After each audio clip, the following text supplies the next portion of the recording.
ओम नमः श्री यतिराजाय विवेकानंद सूरये सच्चित सुख स्वरूपाय स्वामिने तापहारिणे. So we were discussing the 36th Sutra Vishokava Jyotishmati, where we have to imagine.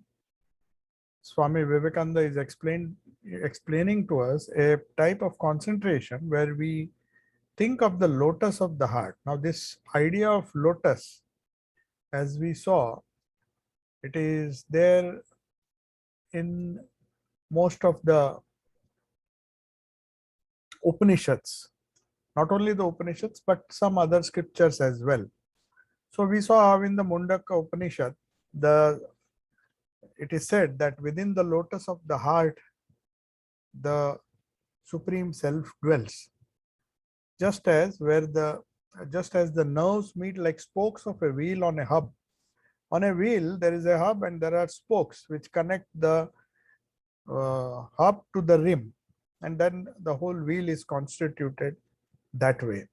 So one can meditate upon him as Om in the heart, which is like that spoke, and all the nerves, the nervous experiences, the perceptions that we feel, you can imagine. It is just a question of imagination, how we can use our imagination to centralize, to localize our image of the spiritual consciousness. Now, spiritual consciousness, whether it is with form or without form, we have to imagine something. In the beginning, you are not aware of that consciousness, though there is not a single second or a single moment when we are not conscious. But the pure consciousness is mixed up with many other things, with many jada. Jada means inert things. Like Prakriti is supposed to be inert, and Prakriti in combination of Purusha or the consciousness, pure consciousness, they give us an idea of reality of the external world that we see around us. Though it is the consciousness, without the consciousness, the creation or the Prakriti has no existence apart from that consciousness. So it is the light of consciousness which is reflected upon the inert matter and the inert Prakriti around us, including the mind.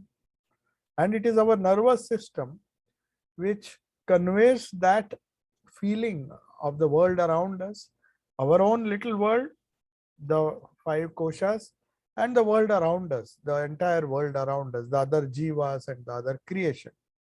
So the consciousness is now scattered.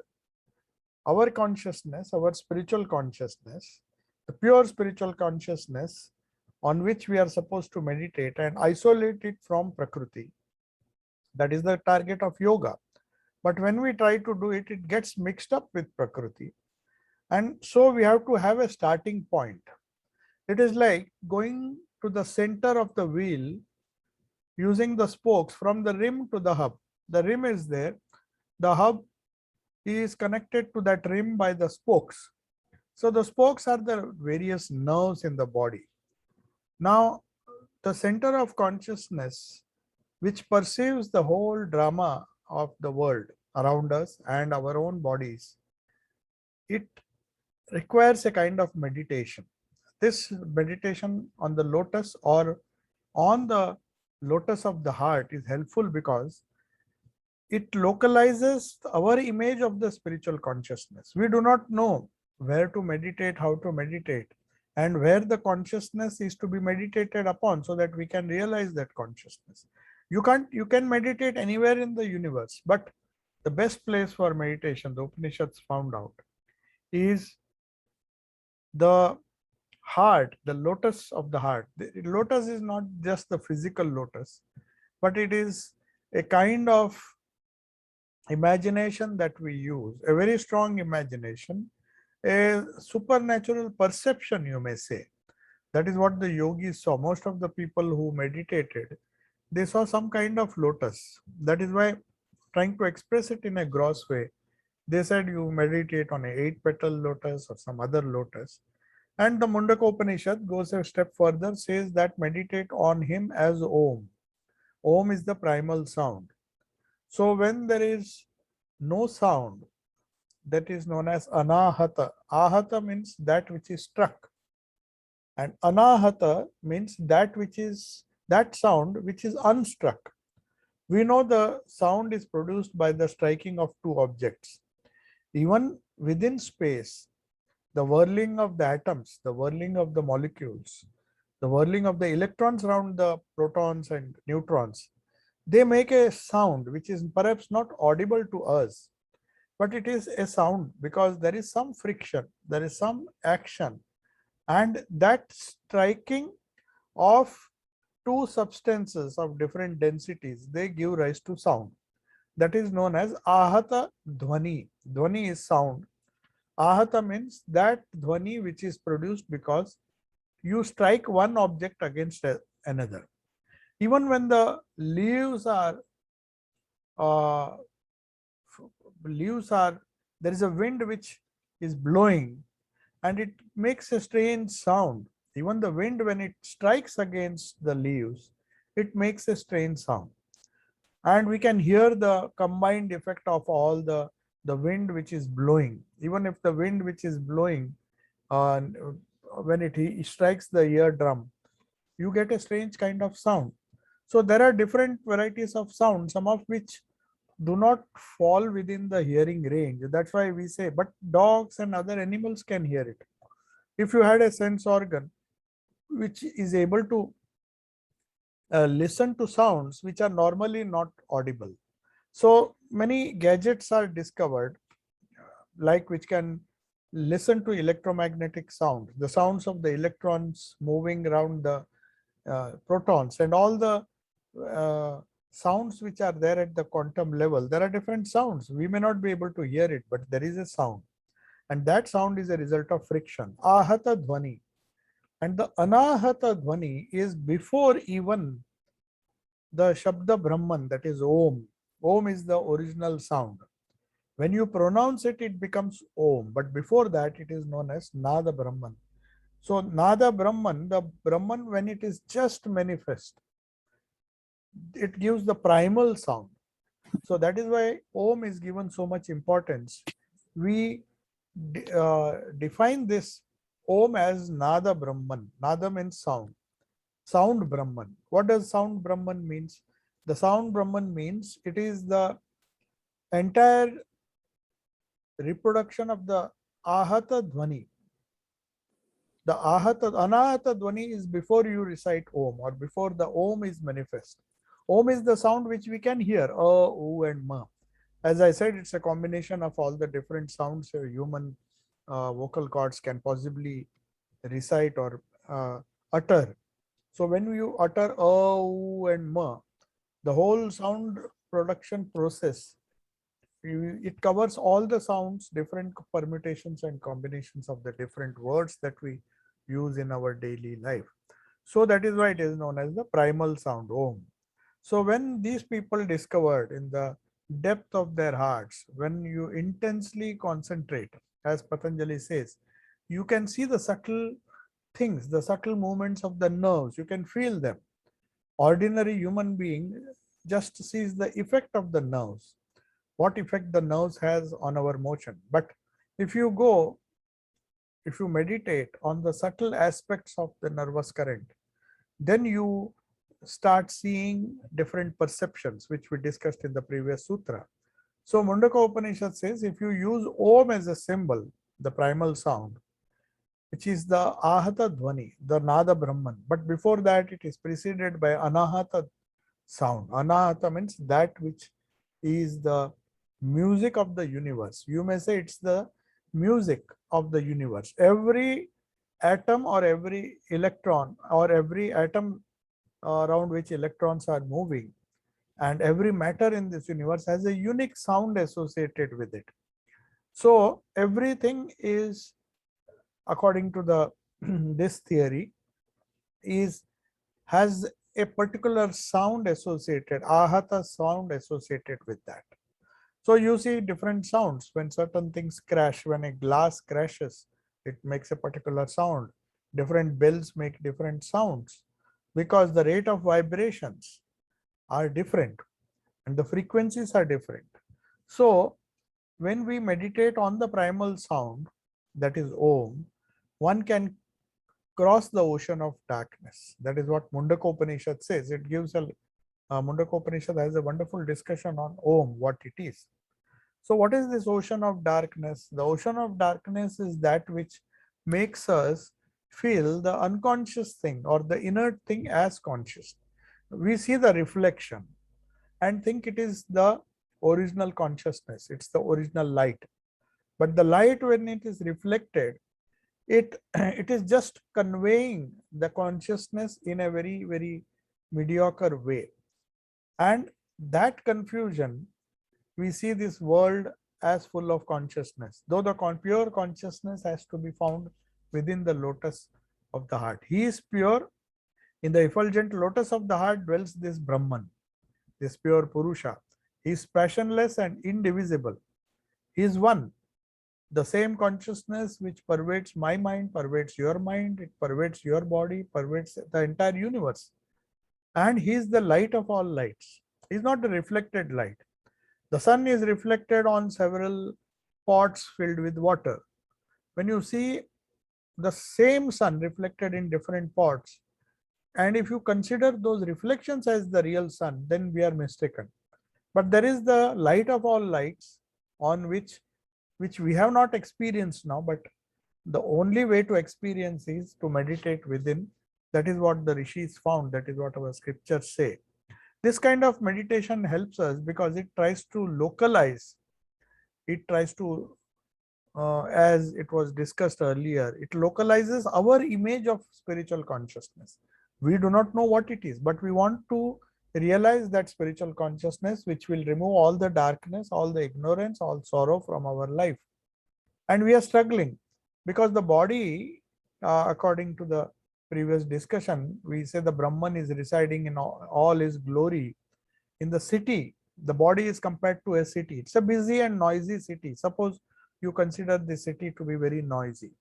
But in that, you find a small shrine, a very peaceful place, which is soundproof, just an imagination. And you go into that shrine. That is the purpose of quiet shrines in busy cities. Even in the most busiest city, we can find out a little shrine where we can focus. If it is not external, it can be internal. So the body can be thought of as a busy and noisy city. Then we can imagine in the middle of that city, in our heart, there is a little shrine, and there our eternal Atman or our real nature is present. No matter what is going on in the streets outside, in our body, there are so many actions going on. We are responding, we are reacting. Our reactive mind is vibrating according to different vibrations around us. The body is vibrating, the prana is vibrating, the whole entire physical body.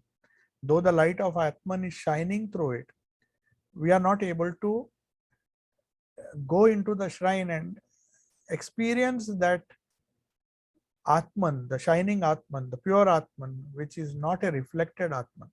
We are not able to see the sun. We are still struggling and seeing the reflections and getting an idea of the real sun. Only when we gaze at the sun. So how to gaze at the sun? The sun which is within, the light which is within, which has to be experienced by direct experience, not by induction or inference. We can infer, we can say it is a reflected, but what is the original light?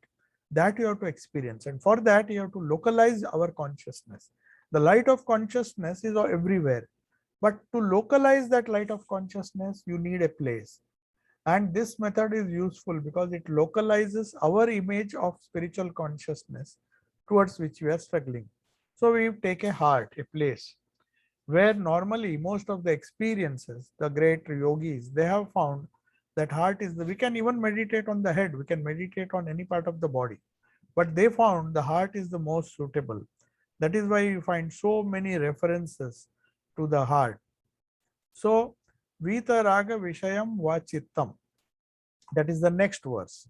After this localization, we saw that by meditating on the heart of an illumined soul. What happens if you meditate on the heart of an illumined soul?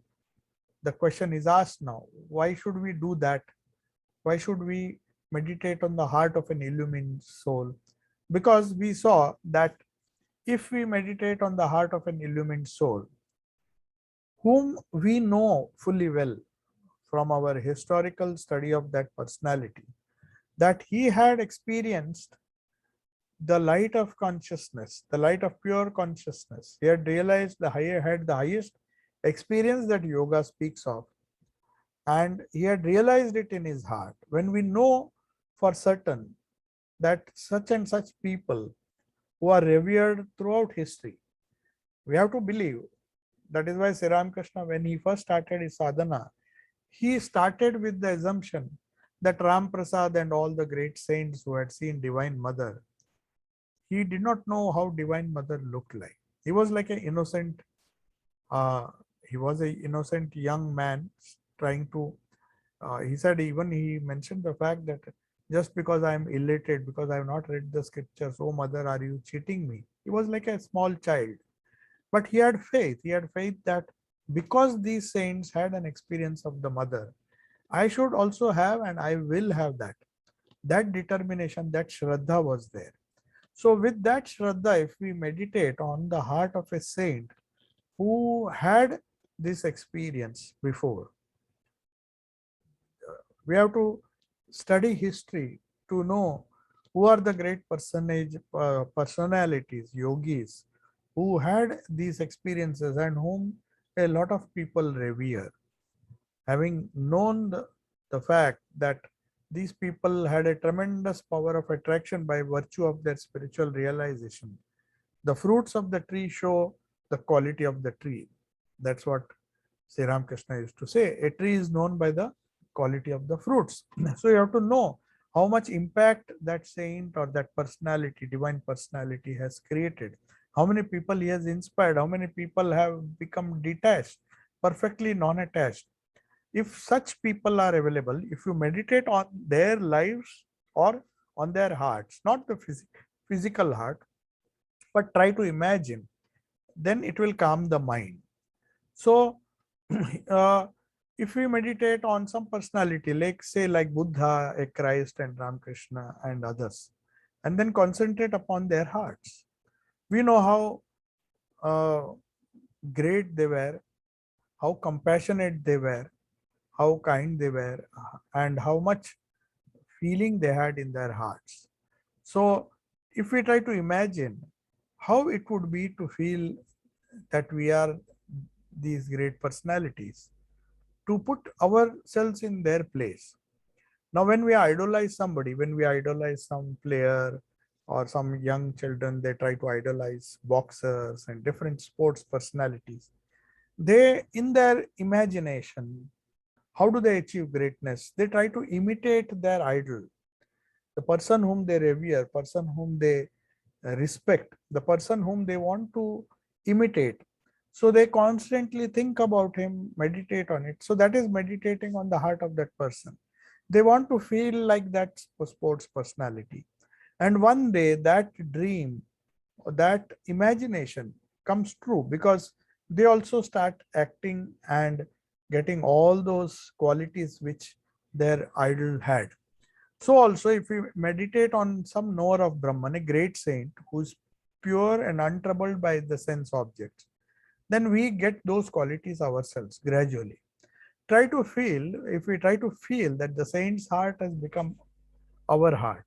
For a moment you think if we were as compassionate as Buddha or Christ, just for imagination's sake, then you see what transformation comes to us. It may be for a short time, but at that time at least we elevate ourselves.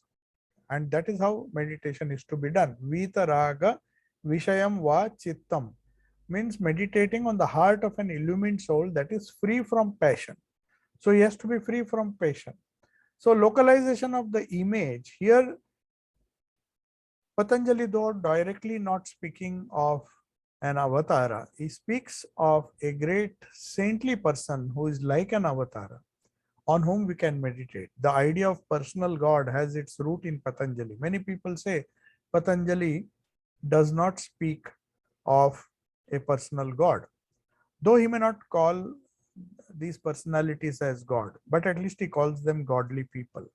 They are illumined souls, one who have touched or reached the Purusha, who have been illuminated, and those who are free from passion. One thing is there, that if one is attached to this world or one is passionate towards the world, then he cannot be considered to be an illumined soul. So that is a test of spirituality.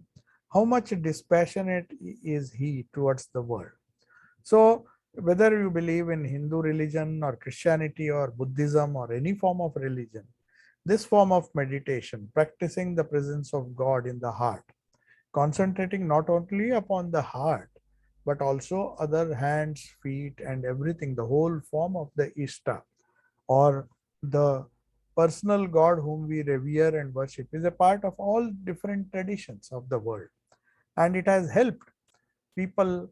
In fact, the most of the some of the medieval Christian saints, when they meditated on the form of Christ who was crucified, they in fact developed certain wounds on their hands, on their palms, and their legs, as if they themselves were crucified. They identified themselves so much with the body of Christ, with the heart of Christ, that they started getting all those signs on their own body. Sri Ramakrishna's life also, you will see, when he was meditating intensely this on the different deities or different gods, Sita, Rama, he used to manifest some of those qualities. Even Hanuman, he just felt like climbing a tree and jumping about, because that he identified himself with a great devotee Hanuman, that Dasya Bhakti, which is spoken of in the scripture. So also when we meditate on the heart of different personalities, which are part of our scriptures or part of our historical heritage, spiritual historical heritage, we can see that meditating on their forms, not only their forms and their heart, but their qualities, their lila, the their actions, their wonderful events associated with their life and their divine message, the more one meditates. So the more we meditate on a personal God, this particular sutra says, by meditating on the heart of an illumined soul, that means heart is where the essence is. That is why it is mentioned heart. It's not just the heart, but the entire action of that personality that can be meditated upon, and that will animate our actions, that will create in us an intense desire to be like them. We may not succeed fully, but whatever little qualities we can absorb from these great personalities, that will be our benefit. So it will calm our mind. Now these things are just for calming down the mind, because the minds of these people on whom we are meditating are calm, and only in a calm mind, when all our passions are subdued, then we can have a glimpse of the transcendental consciousness which is within. Otherwise, our restlessness, everything covers, as it were, it covers our vision. We can only see the reflection at the most, but to see the original light in its glory, in its uh, original form, we need to remove the darkness of ignorance, and that can be done only if our mind, the mental vrittis, which, like the waves of the ocean or the waves of a lake, are covering or making the picture of the bottom of the lake hazy. If the water is clear, if the waves are not there, if the water is calm, then you can see through. The water becomes transparent. Similarly, when the mental waves are subdued and when we become dispassionate, that is why Vairagya and Abhyasa are to be practiced together. When we practice, we should at the same time see that the waves also are calmed down. So when you meditate on a particular object with the mind calm, then the effect is more. But to make the mind calm, these various methods are suggested. Meditating on the Vitaraga Vishayam Vachittam. So giving up meditation on the heart that has given up all attachment to sense objects. But if we cannot do that, even if we are incapable of doing that, say some people don't have faith in these people, they are of a very skeptical mind, They said, we do not know the historicity of Christ, whether they really exist. It's many people are following. That doesn't mean I should also follow. I don't believe in religion. I'm an atheist. Even for such persons, Patanjali has a solution. He doesn't give up. Whether you believe in a personal God, whether you believe in any religion, any faith or anything, or you don't believe in anything, if you believe in your own existence and the experiences that you have, Patanjali says, I'll give you another way. So he says in the verse number 38, which says, Swapna Nidra Jnana Alambanam Va. How to use the Nidra.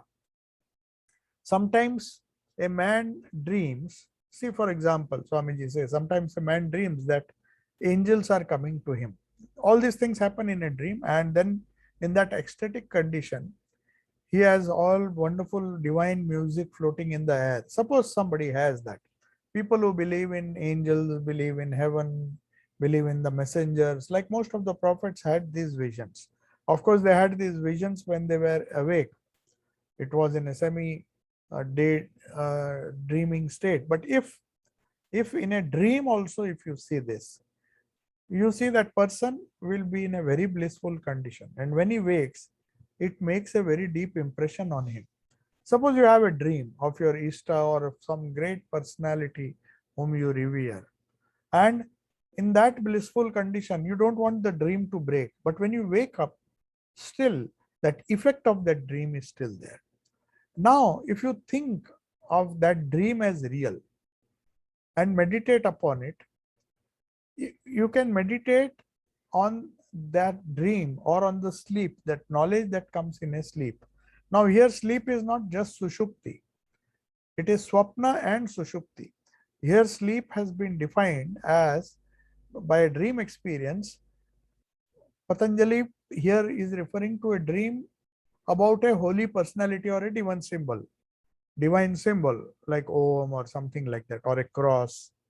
But when you can't meditate on the heart of a personality when you are in the waking state, it's okay.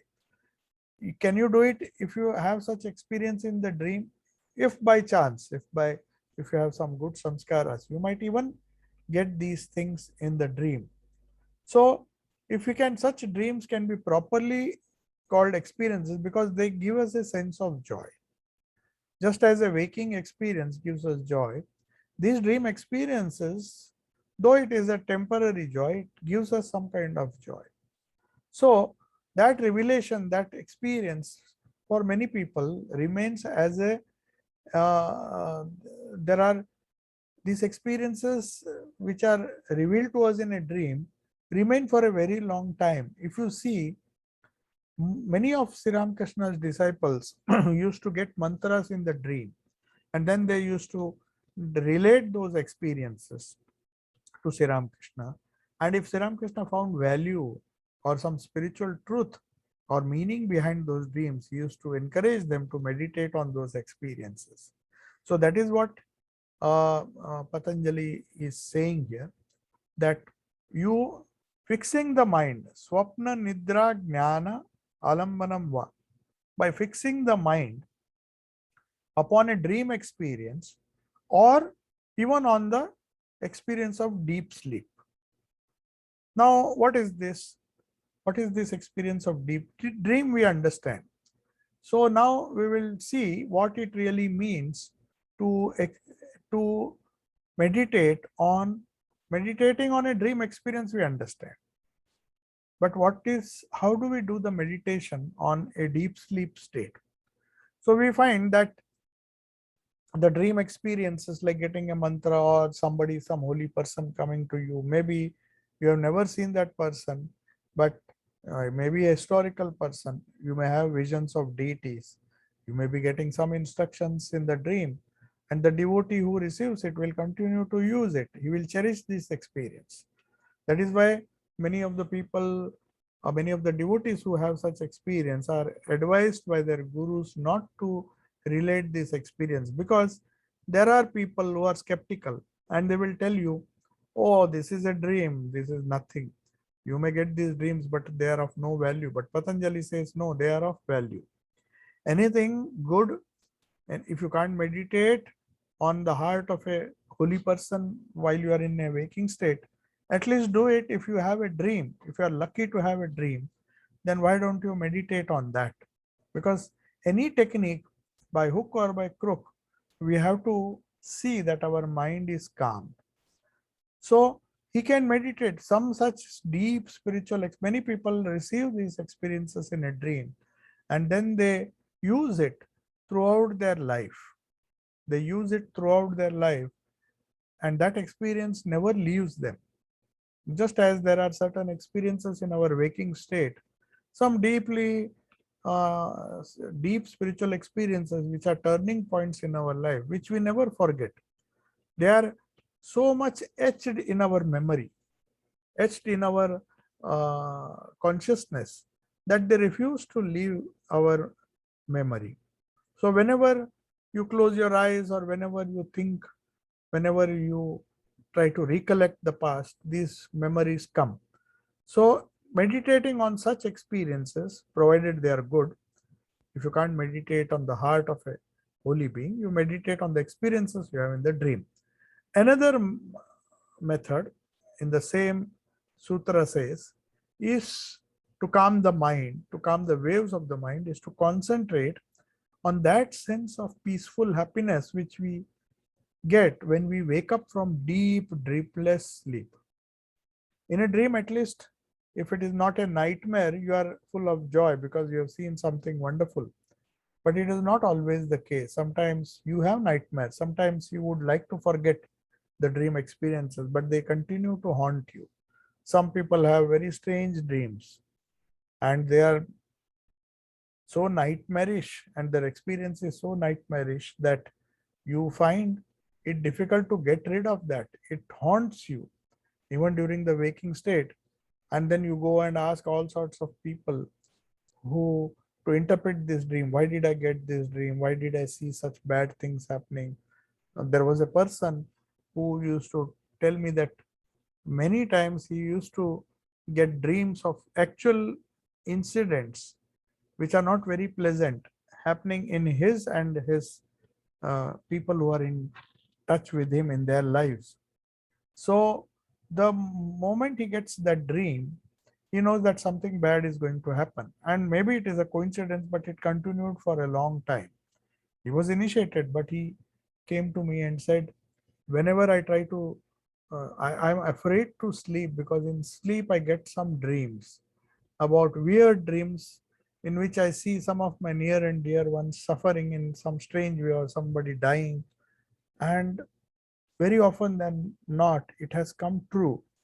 So that's why I'm afraid that if I sleep, I'll get such dreams. And if I get a bad dream, it will come true. So that caused a lot of anxiety in that person. So that shows that just as good dreams are there, there can be bad dreams or nightmares which can be equally, which can make you equally anxious or worrisome. So that is why Patanjali says there is another way. If you don't want to, if you just want to ignore the dreams that you have, or you cannot meditate on the nice dreams that you have, of course, nobody will meditate on the nightmares that one has. Then he says there's another way of calming the mind. You imagine that if you get up from deep, deep dreamless sleep, Sushupti as it is known, not Swapna. Jagrat is the waking state, Swapna is the dreaming state, and Sushupti is the dreamless state, the third state. So according to Vedanta philosophy, Atman, the soul of man, is covered by these three coverings. The outermost is the physical sheath, which is the layer of Pranamaya Kosha, Annamaya Kosha and Pranamaya Kosha, gross matter. Below there is the subtle sheath, which is composed of the inner essence of things, our dream world and the stuff of spiritual world, the deities, the different spiritual experiences that you have. Below that is the causal sheath, the Karana Sharira, so called because it is the web of our karma. The entire karma is stored there. The complex of cause and effect which make our personalities and our lives what they are, in that particular moment. So depending on our causal reality, we behave and act in a particular way. We do not understand it because we are not in touch with our causal sheath. We just are in touch with the gross sheath, the gross body, and our actions, and to a certain extent, the subtle sheath, which is mind and its the reactive mind and the organs, the subtle organs. So we think we are acting on the basis of that. We see certain things and we act, but we don't realize the motive for that action. Two people see the same thing. One reacts in a very fearful way, another is not affected by it. Why is it so? Because of the karma, because of this causal sheath. The ego sense, where the ego sense which makes us see ourselves and the phenomena of the universe as separate things. In the waking state, Vedanta tells us that any of these three sheaths come between us and the Atman. The gross, definitely it comes. The gross sheath, the Sthula Sharira tells us that we are weak, we are fat, we are thin, we are tired, we are strong, and all those things. Though the Atman is neither strong nor weak, it is uniform throughout. But the sheath makes us think. The reflection of that consciousness in the more the reflection in the physical body, the Sthula Sharira, the gross body, the more we suffer. Suppose we, through spiritual practices, go a little higher and touch the Sukshma Sharira. Then all the mental worries, the mental anxieties, things which are not there in physical existence. Physically they don't exist, but they continue to haunt us because our Sukshma Sharira is not controlled. And all these things happen because our Karana Sharira, which is a storehouse of our samskaras, the ego sense, and the ego sense and the complex cause and effect which make our personalities, the karma, they are all stored there. So we can't, but that is why to change that, we have to change the causal structure of our body. The causal body has to be changed by continuous good thoughts, good samskaras, good actions. So when the gross body and the subtle body continuously does good things, it replaces the old samskaras and creates new samskaras, and our Karana Sharira then becomes a friend. As the Gita says, you are the friend of yourself and you are the enemy of yourself. We can make ourselves, we can befriend ourselves by cultivating good habits. Those habits become our companions. They go into the Karana Sharira and motivate us to do good actions, strong actions. So all the positive things that we do, the sum total of that comes to our help, just as the negative things, sum total of negative things drag us down. So it follows that in deep sleep, in the Karana Sharira, we are nearest to Atman. It's logically understandable. It could be understood very easily. It can be understood very easily that the gross is further away from the spirit or the Atman or the consciousness. The subtle is a little nearer and the causal is the nearest. So the waking state is the farthest. Then we come to the dream state, which is the subtle existence, and then we come to the deep sleep state, in which we are practically a little away from touching the Atman. So what separates us is that, but it is the toughest covering that separates us. In any ordinary phase of our ordinary or trivial or unspiritual lives, we are very near, but the covering, otherwise everybody in deep sleep would have got the transcendental experience. It doesn't happen because though we are near, the deep sleep state is very near to that of the greatest experience, but the covering which separates them is very thick. And that is the basic layer of avidya, which is known as ignorance. The ego, the toughest covering.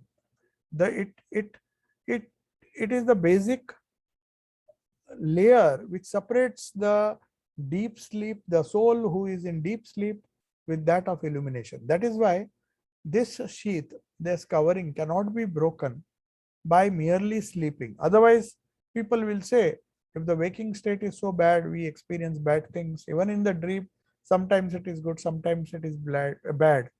But if we always be in the deep sleep state, it is such a joyful thing because we are not aware of the universe. So can we not do it? No, it cannot be broken. We will get stuck there. The deep sleep state is not a desirable state. Otherwise, everybody would have, like Kumbhakarna, just gone to sleep and then got illuminated. No, when you wake up the same stupid person that we were before sleeping. Whatever was our karma, whatever was our personality, that same personality comes back to the waking and the dream state. It is going between the deep sleep, dream, and the waking state. The consciousness is just going from deep sleep to dream sometimes, then we wake up. From waking, it goes back to dreaming. Sometimes we daydream also. We are conscious, but we are living on a subtle dream world of ours. Then we go to the deep sleep state, we fall asleep, we are very much tired of all these movements, and then forcibly the causal sharira wants rest, so it goes to sleep. But nevertheless, we get a faint hint of the wonderful joy that is in store for us, which we experience in deep sleep. When we are without any passions, without any desires, it tells you just meditate on the deep sleep. See what happens. If you get it consciously, if you reach that state in a conscious way, now there is a layer of ignorance which is separating you. But if you consciously reach that state somehow, then you will see what kind of joy, unending joy you can experience. That's why when somebody is very much in deep sleep and somebody comes and pushes him and suddenly brings him to normal consciousness, then he gets upset. He said, I was sleeping nicely. Why did you disturb me? That joy, that little joy, it's a reflection of the real joy of the realization of Brahman. But still, even that reflection is that faint hint, some slight radiation of the joyful peace of the Atman does come through to us in this deep sleep state and remains with us when we return to waking consciousness. When we wake up, if we had a very good sleep, we feel that joy continuing for a long time. Or if you see, if somebody doesn't have this deep sleep, no matter how much he lies down on his bed, if he is always struggling between waking and dream in his sleep, then when he gets up, he says, I did not have much sleep. I'm not able to work efficiently. I'm not having any joy. I just feel like going back to sleep.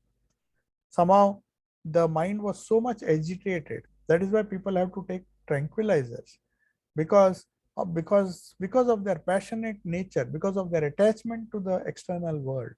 The the vibrations or the vrittis of the waking state, and also which they have carried over to the dream state, their passions, their ambitions, their jealousies, their anger, all those things which they have collected, unfortunately they trouble us even in the dream state. When we take that whole lot of experiences, then we don't get deep sleep. And when we don't get deep sleep, we are deprived of the joyful peace, because that reflection of the Atman is more there. But just by getting good sleep is not the solution. One does not break the barrier, because there is still a barrier between the Karana Sharira and the Atman.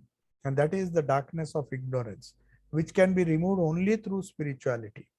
The essence of spiritual practices is to try to meditate on that consciousness which will burn through this covering of ignorance, which is covering not only our gross Stula Sharira, Sukshma Sharira, but also our Karana Sharira.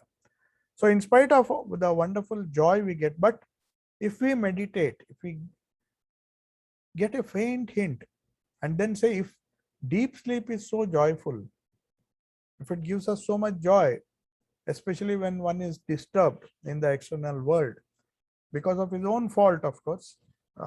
Nobody asked us to get involved in everything and then get dreamless.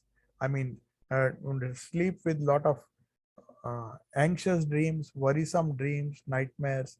All this is a result of improper thinking when we are in the waking state. So the more passionate we are, the more uh, attached we are to the external objects, and the more vrittis are created in the waking state. We carry that in the dream state, and that leads to lack of sleep in the deep sleep state. And then we don't get that sense of joy. And there's nothing to meditate upon when we return to our waking consciousness. When we come to our waking consciousness, some dream experience, some dream nightmare, it keeps us busy imagining all sorts of superstitions. People who get these dreams, who are disturbed by their dreams, go on asking different people, oh, what is the interpretation of these dreams? I'm not able to sleep properly. How can I somehow sleep properly? Then they take all sorts of medicines which are just trying to, it is like calming down a person who is very restless by a hammer hitting a stroke. No doubt he is numbed for some time, but that is not the way. If somebody is restless, you have to convince him, cajole him, make him calm and peaceful. You can't just strike him on his head and temporarily he'll be quiet. But then that effect of the hitting the head with that object, though he was temporarily quiet because of the lack of reaction, the brain was not functioning properly. He might have been unconscious for some time or maybe quiet for some time, but that is not the right way to tame the mind. So taking of tranquilizer is just like that. It subdues the mind temporarily. It creates a feeling that everything is calm and peaceful, but then you get addicted to it. Then every time the mind becomes restless, you'd have to take a tablet. You become dependent on that. So Patanjali says, no, that is not the ideal state. But if you have some, because of constant practice of vairagya and abhyasa, that is why meditation is suggested. We have to teach our children, or we have to teach ourselves the technique of calming down the mind. All these things, all the verses now which follow are techniques, different techniques for calming down the mind. Without a calm mind, we cannot even imagine to get joy and peace in life. The most peaceful person is one whose mind is calm under all circumstances. So now how to do it? So another technique which has been told here, after which we'll close, then we'll come to verse number 39, that the faint hint which we get, some slight radiation of the joyful peace that comes to us in the state of deep sleep. Patanjali says, if you can't meditate on anything else, meditate on that. At least, even if you are a most atheistic person, you don't believe in God, don't believe in noble hearts, you don't believe that all these saints existed, okay. At least do you believe that you need good sleep? No person will say that. Even the most errant atheist will say that he needs good sleep, he needs some peace. He doesn't like to spend sleepless nights, however atheistic he may be. He may take to recourse to other things like tablets and other things, but somehow he also feels the need for good sleep. So Patanjali says, if you are a person with doubts, then you don't have to meditate on the holy people. You just meditate on the joy you get during your deep sleep. So he tells, hold on to that and dwell within that joy. It will be a foretaste. It will just be a taste, a faint hint of the bliss of perfect knowledge. So that way they will get faith. Oh yes, I experience it. Even the atheist will agree with you if you tell him that is not the deep sleep experience the most desirable experience. Definitely he'll say, yes, that is the most desirable experience because I cannot survive without that. I become restless if I don't get that. So that is another way Patanjali suggests for people of different minds, different capacities, different likings, whether you believe in personal God, whether you believe in one particular religion, one particular saint or God, whatever you do, the goal of yoga is Chitta Vritti Nirodha. By some technique or the other, all these verses are telling you just calm down the mind, calm down the mind, calm down the mind. Whatever creates obstruction, If physical obstructions, stop it by yama and niyama. Pranic obstructions, if the prana disturbs you, stop it by pranayama. Asana. Asana, yama, niyama, they are for steadying the body. When people say they can't meditate, they can't sit, first said, can you at least sit quietly for some time? We don't even train our children not to jump about, just sit quietly. It appears to be a very foolish thing, but if we see properly, how many parents will try to train their children, not mentally, but physically, to make their bodies calm? So that is yama, niyama, regulated action, followed by asana. That is the purpose of calming down the body. When the body becomes calm, then we have to calm the prana, the next layer, the pranamaya kosha. For that, pranayama and meditation on the different nerve currents, samana, all the different vayus or the different pranas we have discussed. Then we come to the control of the causal body or the manomaya kosha. Now for that we have to repeatedly repeat certain names or do some meditation, do some japa, so that the vibrations or the vrittis of the mind, if there are 1,000 vrittis per second, per minute, we can reduce it to little by little, we try to reduce it. So calming down the mind is another part of training, calming down the body, calming down the prana, then calming down the mind, calming down the reactive mind with the help of buddhi. The buddhi tells us, no, this restless mind will give you trouble later on.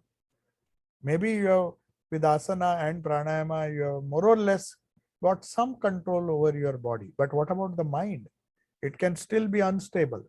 So the technique of Patanjali, all the techniques of Patanjali is to calm down first the body, the prana, the mind, and then using all these meditation techniques. So even sleep, if you don't believe in a holy person, you meditate on the sleep. So these are the different techniques. Or yatha, in the next 39th verse, we will take up next, by fixing the mind upon any divine form or symbol, leave alone personality or the heart of a person. If you don't believe, if your ego does not permit you to bow down to any human being, there are people who say, I don't care for any human being. I am great, I have to be great myself. Okay, some people begin with that point or begin with that attitude because they don't want to be subservient to any guru or even to any divine personality. They are so confident of their own powers or their own strength that they say that I don't care for any god or any religion. I am a very scientific person. I have faith in my own strength. Faith in anything is okay. Fixing the mind upon any divine form or symbol, even a symbol is okay. Symbol, for example, you meditate on certain things of Prakriti, which appeals to one as good. Some people say, I will meditate only on science or the benefits of science. I want to just do good, peace. There are many abstract qualities or symbols to which he can hold on to. Even that, with that also, if you can calm down the mind, if you can develop concentration or calm down the vrittis of the mind, Patanjali says, go ahead and do that. So he gives so much of choice to people of different mentalities. Whatever be your religion, whatever be your ethnicity, whatever be your caste, color, creed, and your faith, it doesn't really matter as long as you fulfill one condition to make the waves of the mind subdued, the waves of the body, the vibrations, everything subdued, so that in that calm state of mind, you can realize your own self, see the glory of your own consciousness, the consciousness which is never sorrowful, which is eternally happy, full of bliss. It is eternally existence, which is not killed, which does not die, which is eternally the witness self. To acquire that is the goal of yoga. So now let us come to the questions. Will you please explain the relation between Anandamaya Kosha and deep sleep? What happens to the mind and vasanas during deep sleep? So Anandamaya Kosha, as I told you, there are as we discussed now, the Sthula, Sukshma and the Karana Sharira is where the Anandamaya Kosha is there. The joy that you feel in deep sleep state is a result of your attaching or your identifying yourself with your Anandamaya Kosha. But at the same time, though you get a hint, get a faint hint of that joyful peace, that radiation of joyful peace, but still this Anandamaya Kosha is covered by a layer of ignorance, which is avidya.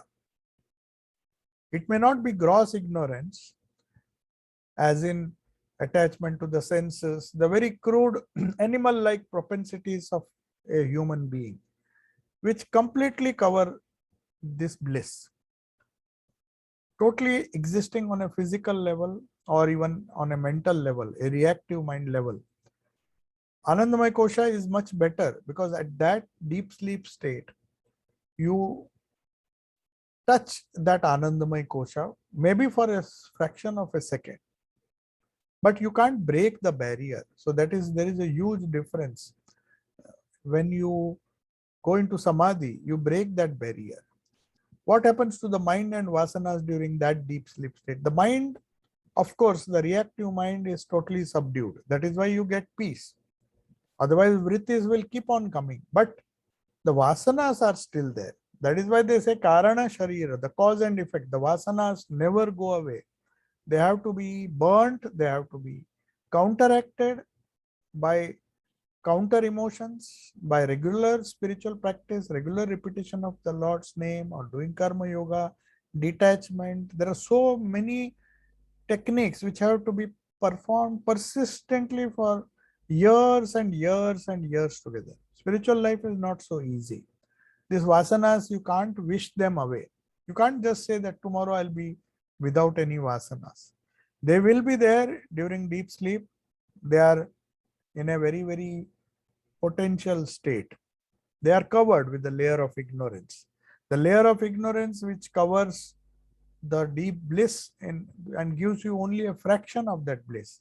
But the bliss that one feels in that Anandamaya Kosha when one is in deep sleep is that of the stupid mind and the body totally subdued.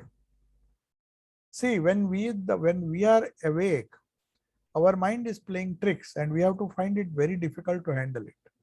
But when the reactive mind is calmed down, only the vasanas are there. But they are not powerless, but right now they are not active. It is like putting a covering. There are a lot of snakes. But fortunately, you have a very big, thick rug, and with that you cover the snakes. For the time being, you are safe because the snakes are below the thick cover or rug. But slowly they will crawl out. When you come down from the deep sleep, when you come back to the sukshma or to the dream level or to the waking level, the other levels, when the snakes somehow manage to come out and then they again haunt you. So that is the difference. So it is like temporarily covering doing some patchwork and covering the ugly things. That is what happens in deep sleep in most of the sadhakas.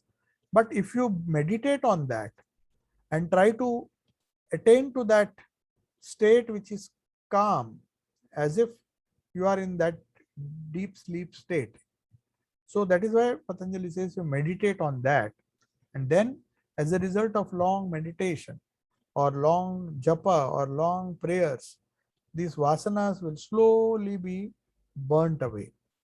That process is very slow, but it takes place. And when the vasanas are burnt away, then you will find that it will be very easy for us to reach that state of higher consciousness. Now, how to deal with anxiety that might be a result of excited mind or a sense of vague foreboding. A mind which is otherwise calm, sometimes thus unsettled. So the things of the future or of the past are mainly the things which really excite our mind, or a sense of anxiety or worry comes. That is because we can't hold the mind to the present.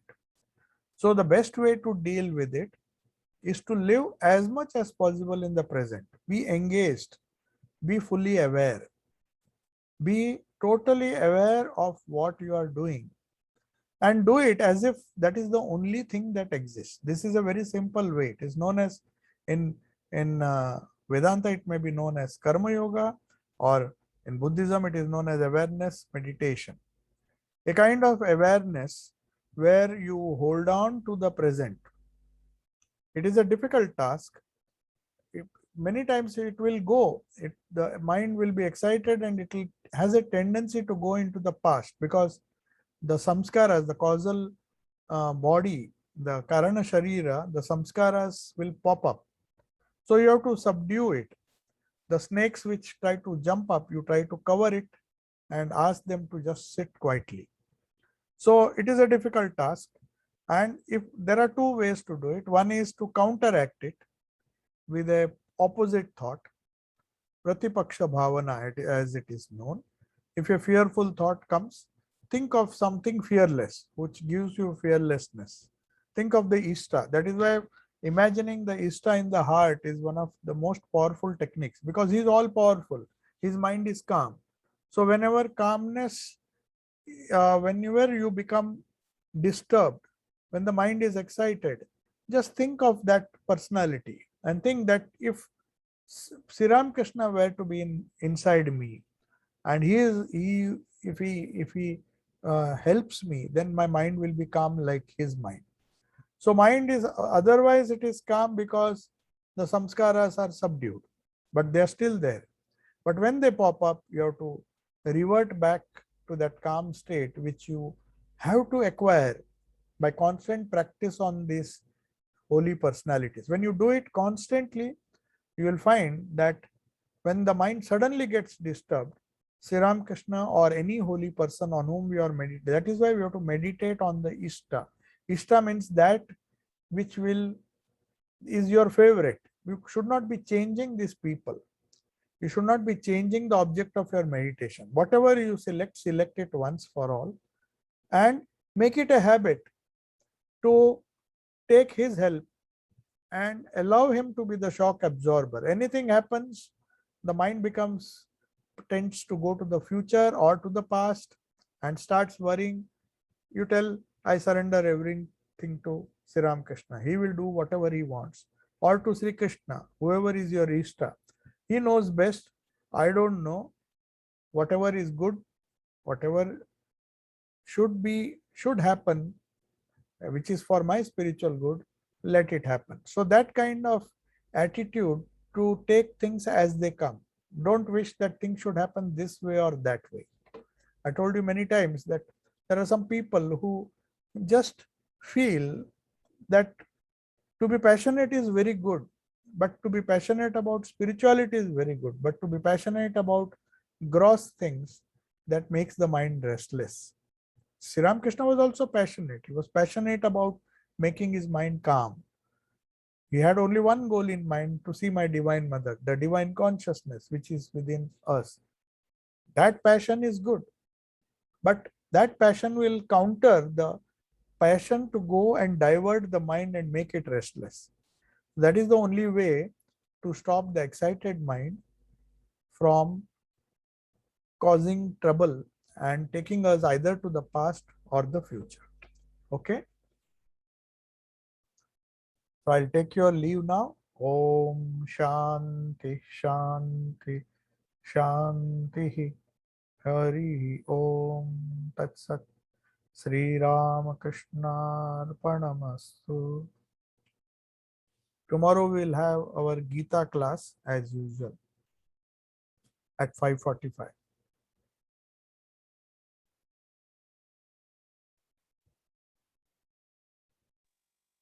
Thank you, Maharaj. Namaste. Namaste. Namaste. Thank you, Maharaj. Namaste.